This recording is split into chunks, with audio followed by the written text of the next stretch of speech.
Hi friends, welcome to SK Innovations. இன்றைக்கி நம்ம என்ன பார்க்க போகிறோன்னா இட்லி மாவை யூஸ் பண்ணி எப்படி 10 நிமிஷத்தில் காரக்குழி பணியாரம் பண்ணலான்னு சொல்லிட்டு பார்க்கலாம். அதுக்கு கடாயில் நான் ஒரு 3 ஸ்பூன் எண்ணெய் விட்டுருக்கேன். இதோட 1 ஸ்பூன் கடுகு போட்டிருக்கேன். கடுகு நல்லா வெடிஞ்சதும் 3 ஸ்பூன் கடலைப்பருப்பு 3 ஸ்பூன் உளுத்தம்பருப்பு போட்டுக்கிறேன். இது நல்லா பொன்னிறமாக ஆகட்டும், அது வரைக்கும் நம்ம வறுத்து விட்டுக்கலாம்.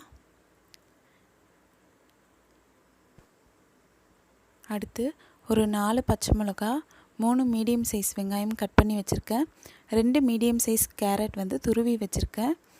இப்போ இந்த பச்சை மிளகா, கொஞ்சம் கருவேப்பிலை அண்ட் வெங்காயத்தை நம்ம போட்டு வதக்கிக்கலாம். இதோடு நீங்கள் இஞ்சி தேங்காய்லாம் ஆட் பண்ணுறது இருந்தாலும் ஆட் பண்ணலாம். ஸ்வீட் கார்ன் ஆட் பண்ணாலும் ரொம்பவே டேஸ்டியாக இருக்கும். அடுத்து இந்த வெங்காயம் கண்ணாடி பதத்துக்கு வந்ததும் நம்ம ஸ்டவ் ஆஃப் பண்ணிவிட்டு ஆற வச்சுக்கலாம். இப்போது இந்த பதம் வந்துடுச்சு. ஸோ நான் கேஸ் ஸ்டவ் ஆஃப் பண்ணிவிட்டு ஆற வச்சுக்கிறேன். அடுத்து நம்ம எடுத்து வச்சுருக்க இட்லி மாவில் துருவின கேரட் சேர்த்தாச்சு. இதோட ஆற வச்ச வெங்காயமும் போட்டுக்கிறேன். இப்போ ஒரு அரை ஸ்பூன் அளவுக்கு உப்பு போட்டுக்கிறேன். அடுத்து இதை நம்ம நல்லா மிக்ஸ் பண்ணி விட்டுக்கலாம். மாவு கொஞ்சம் கெட்டியாக இருக்கிறதுனால நான் தண்ணி ஊற்றி மிக்ஸ் பண்ணிக்கிறேன். இந்த குழி பணியார மாவு இட்லி மாவை விட கொஞ்சம் தண்ணியாகவும் தோசை மாவை விட கொஞ்சம் திக்காகவும் இருக்கிற மாதிரி பார்த்துக்கோங்க. அப்போ தான் ரொம்ப நல்லா வரும். இப்போ நம்மளோட காரக்குழி பணியார மாவு ரெடி ஆயிடுச்சு.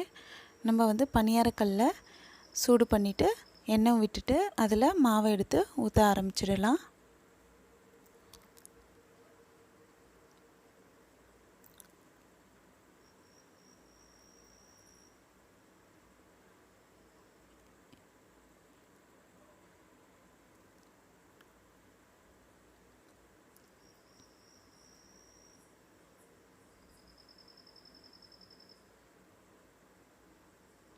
இப்போ எல்லாமே ஊற்றியாச்சு.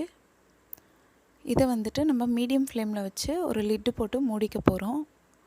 ஒரு 3 நிமிஷத்துக்கு இது அப்படியே இருக்கட்டும். 3 நிமிஷம் கழித்து நான் இப்போ ஓப்பன் பண்ணி இந்த பணியாரத்தை நான் திருப்பி விட்டுக்க போகிறேன்.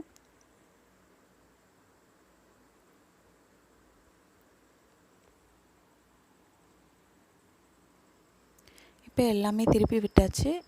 இது நம்ம மூட தேவையில்ல. ஒரு 2 நிமிஷத்துக்கு மீடியம் ஃப்ளேமில் அப்படியே இருக்கட்டும்.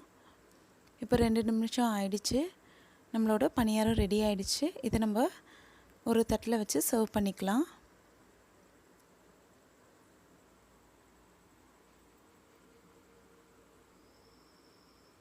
அவ்வளோதான் ஃப்ரெண்ட்ஸ், இட்லி மாவை யூஸ் பண்ணி 10 நிமிஷத்தில் ரொம்பவே சூப்பரான கார பணியாரம் நம்ம செஞ்சுருக்கோம்.